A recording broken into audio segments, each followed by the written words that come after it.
আসসালামু আলাইকুম ভিউয়ার্স, কেমন আছেন সবাই? তো আশা করি সবাই ভালো আছেন। আরও একটি নতুন ভিডিওতে আপনাদের নিয়ে আসলাম। তো দেখেন, এটা কিছুদিন আগে যে বাবার বাড়িতে গেছিলাম না, তখনকার এই ভিডিওটা।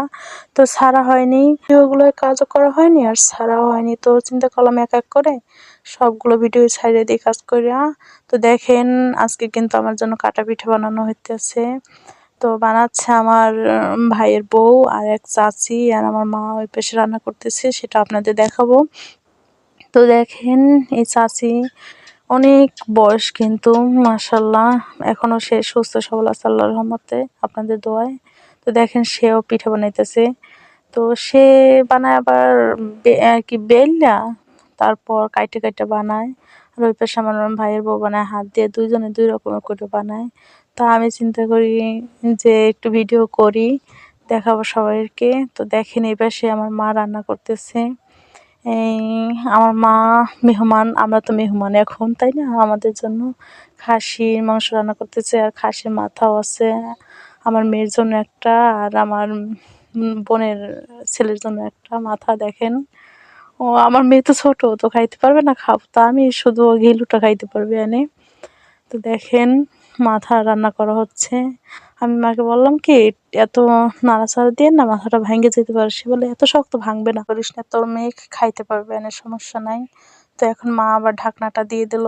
আর এই পাশে হচ্ছে গরুর মাংস রান্না করছে। দেখেন, এই যে একদম কষা করে, ঝাল একটু, আমি বলছি ঝাল বেশি দেবেন, আমি ঝাল আবার পছন্দ করি। তো একদম ঝাল ঝাল গরুর মাংস রান্না করা হইতেছে।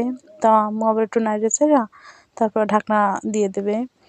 এই কারণে ওয়েট করতেছে যে একটু নাড়াচাড়া দিয়ে দেয়, আবার যদি নিচে লাগে পড়ে, এই কারণে আর কি নাড়াচাড়া দিয়ে দেয়। কষানো হচ্ছে, এখনো পানি দেয় নাই। বললাম কি, মা মনে হচ্ছে কি একটু হলুদে কম হচ্ছে, মা আবার হলুদ একটু দিয়ে দিল। দেখেন, আপনারা তো দেখতে পাচ্ছেন। তো মা বলে কি, তুই একটু নুনটা দেখ, নুন হয়েছে কিনা। তো আমি একটু চাইখে নিয়ে দেখলাম, বললাম হ্যাঁ হয়েছে, সব ঠিকঠাকই হয়েছে, পারফেক্ট। আমি বললাম ঢাকনাটা এখন দিয়ে দেন। তো মা এখন হলুদটা একটু নাড়াচাড়া দিয়া, টইটার সাথে মিশিয়ে দিয়া তারপর ঢাকনাটা দিয়ে দেবে।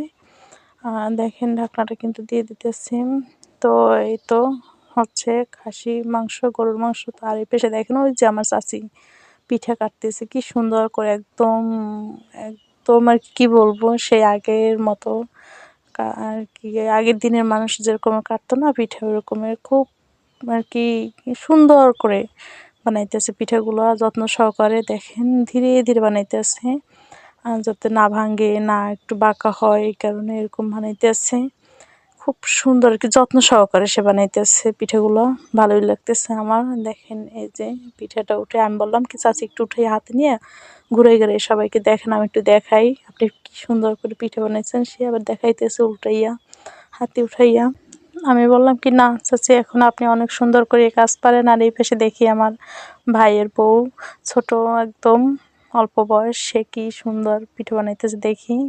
তার পিঠাও কিন্তু অনেক সুন্দর হইতেছে, অনেক সুন্দর। আর আমার ভাইয়ের বউ কিন্তু অনেক কাজ করে, সত্যি কথা বলতে। ও কিন্তু অনেক ছোট, ওর বয়স কিন্তু অনেক কম, আমার থেকেও অনেক কম কিন্তু ওর বয়স। আর সত্যি কথা বলতে কি, ও কাজও কিন্তু আমার থেকে অনেক ভালো পারে, আর বেশিও পারে। তো আপনারা কমেন্ট করে জানিয়ে যাবেন যে কার পিঠা বানানো সব থেকে বেশি ভালো হয়েছে। আর আমার পাশে থাকবেন সবসময়। আল্লাহ হাফেজ।